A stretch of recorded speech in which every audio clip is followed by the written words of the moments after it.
చూస్ country delight, live better. ఇప్పుడే country delight యాప్ని download చేసుకోండి.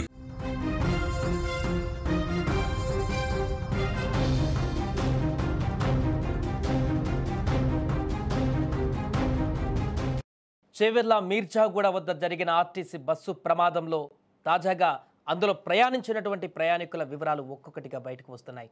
తాండూరు పట్టణంలోని గాంధీనగర్పై మరణ శాసనం రాసింది యొక్క ప్రమాదం. ఒకే కుటుంబానికి చెందినటువంటి ముగ్గురు అక్కా చెల్లెళ్ళు తనుష, సాయిప్రియ, నందిని ఈ కంకర లారీ ధాటికి ఈ లోకాన్ని వీడారు. ఎల్లయ్య గౌడ్ గారి ఇల్లు ఈ క్షణం ఆ క్షణం వరకు కూడా నవ్వులు ఆటపాటలతో కలకలడాడింది. నిన్న నైట్ వరకు కూడా ఆ ముగ్గురు అక్కా చెల్లెళ్ళు ఆ ఇంటికి 3 దీపాలు లాంటి వారు. ఉన్నత చదువుల కోసం ఉదయం ఉత్సాహంగా హైదరాబాద్ వైపున వెళ్తున్నటువంటి ఆర్టీసీ బస్ ఎక్కారు. ఆ క్షణమే అది వారి జీవితాల చివరి ప్రయాణం అవుతుందని కూడా ఆ పేదింటి తల్లిదండ్రులు కలలో కూడా ఊహించి ఉన్నారు. నిన్ననే కదా నా తల్లి అన్నం తిని వెళ్తా అన్నది, నా చిట్టి తల్లి నవ్వింది కదా, ఈరోజు ఈ లోకంలోనే లేకుండా పోయిందా అంటూ వారి తల్లి గుండెలు పగిలేలా రోదిస్తుంటే తాండూరు వీధులలో మిన్నంటిన ఆ శబ్దం విన్న ప్రతి ఒక్కరి కళ్ళల్లో ఇప్పుడు నీరు ఉబికి వస్తుంది. ఆ యొక్క ముగ్గురు పిల్లలు కూడా హైదరాబాద్లో చదువుకుంటున్నారు. కోటి ఉమెన్స్ కాలేజీలో 2 అక్కా చెల్లెలు చదువుకుంటున్నారు. నారాయణగూడలో బీటెక్ చదువుతుంది ఇంకొక అమ్మాయి. ఈ ముగ్గురు కూడా వారి సొంత అక్క అయినటువంటి వారి పెళ్ళి ఉంటే అక్కడికి చేరుకున్నారు తాండూరుకి.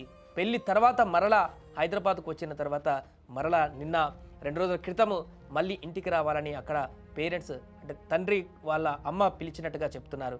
ఈ క్రమంలోనే నిన్న నైటు వెళ్తామన్నా కూడా లేదు, సండే కదమ్మా ఇంకొక పూట ఉండండి, మాతో పాటు ఉండండి అని చెప్పేసి ఆ తల్లి బలవంతం చేయడంతో సోమవారం ఉదయం వెళ్తామని అంగీకరించి సోమవారం ఉదయం హైదరాబాద్కు వెళ్ళేటువంటి బస్సులో ప్రయాణమయ్యారు.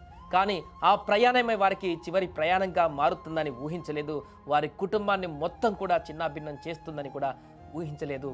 దీనికి సంబంధించి ఆ యొక్క మహిళల తండ్రి మాట్లాడుతున్నటువంటి మాటలు భావోద్వేగానికి గురి చేస్తున్నాయి.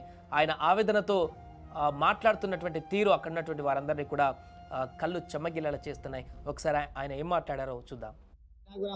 బాబు సార్, బాబు 10th క్లాస్ ఇప్పుడు ఎగ్జామ్ రాస్తే లాస్ట్ అమ్మాయి పెళ్లి అయిపోయి మొన్న ఫస్ట్ అమ్మాయి పెళ్లి అయిపోయింది సార్. మొన్న సత్రాకు పెళ్లి చేసాం, పోయింది అందరు పోయింది. మళ్ళీ మా ఆమె పిలిపించింది, చదవకుండా పిలిపియాకని చెప్పాను సార్. నేను పిలిపాకని చెప్తే పిలిపించే పొద్దుగా 5 గంటల బస్ ఎక్కించాను. ఎగ్జామ్స్ ఉన్నాయి, అందరూ కోటి మెస్ కాలేజీ 2 ఉంటారు. అందులో సీట్ వచ్చింది, ఫ్రీ సీటు మార్కుల్లో ఫస్ట్ సార్. ఇంకొక ఆమె బీటెక్ సార్, ఆమె నారాయణ కూడా ఉంటుంది సార్. హాస్టల్లో బీటెక్ లో దీన్ని చేస్తుంది, కంప్యూటర్ ఇచ్చారు. అది ఆ తండ్రి బాధపడుతున్నటువంటి తీరు. ఒకవైపు కోపం, మరొక వైపు బాధ, 2 తన్నుకొస్తున్నటువంటి దృశ్యాలు. పెళ్ళి అయిపోయింది, మరలా చదువు కోసం వారి జాగలో వాళ్ళు వెళ్ళిపోయారు హైదరాబాద్కి. మళ్ళీ ఇక్కడ తల్లి పిలిపించడంతో ఈ యొక్క ప్రమాదం జరిగి ముగ్గురు లేకుండా పోయారు. ఒకవేళ మళ్ళీ రాకపోతే ఈ ప్రమాదమే జరిగి ఉండకపోయేది కదా, ప్రమాదంలో వాళ్ళు ఉండకపోయేవారు కదా అనేటువంటి ఒక ఆవేదన కూడా ఆ తండ్రి కళ్ళల్లో కనిపిస్తుంది.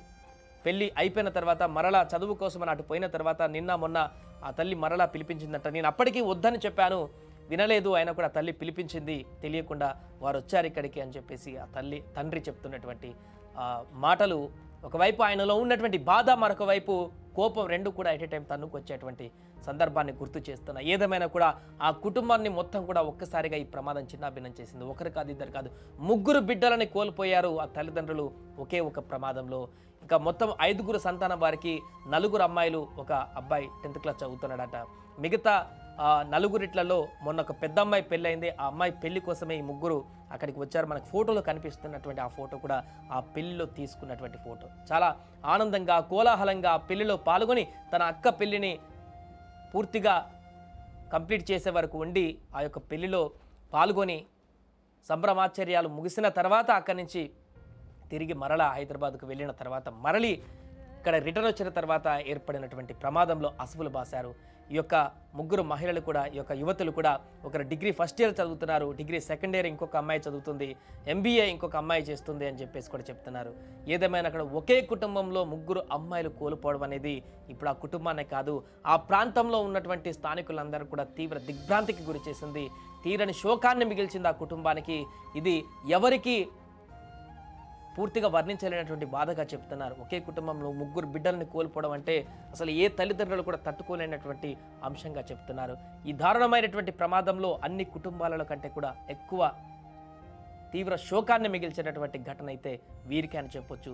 3 చేతికి వచ్చినటువంటి బిడ్డలను కోల్పోవడం పట్ల తల్లిదండ్రులు అక్కడ మార్చిరి వద్ద హాస్పిటల్ వద్ద అయితే తీవ్ర భావోద్వేగానికి గురవుతుంది. ఆ తల్లి అయితే ఆ తల్లితో పాటు వచ్చిన మిగతా బంధువులు కూడా అయ్యో ఇలాంటి పరిస్థితి వచ్చింది, పొద్దున వరకు కూడా బాగున్నారే, అలా అల్లారుముద్దుగా ఉండేటువంటి పిల్లలు ఇప్పుడు చనిపోవడం ఏంటి, మేము అసలు ఊహించలేకపోతున్నాం అంటూ కూడా అక్కడికి వచ్చిన వారందరూ కూడా తమ యొక్క ఆవేదనను వ్యక్తపరుస్తున్నటువంటి సందర్భం అయితే ఉంది. ఏదేమైనా కూడా ఈ యొక్క ప్రమాదం చేవేళ్లలో జరిగినటువంటి ఈ పెను ప్రమాదం ఒక కుటుంబంలోని 3 ఆడపిల్లని బలి తీసుకుంది.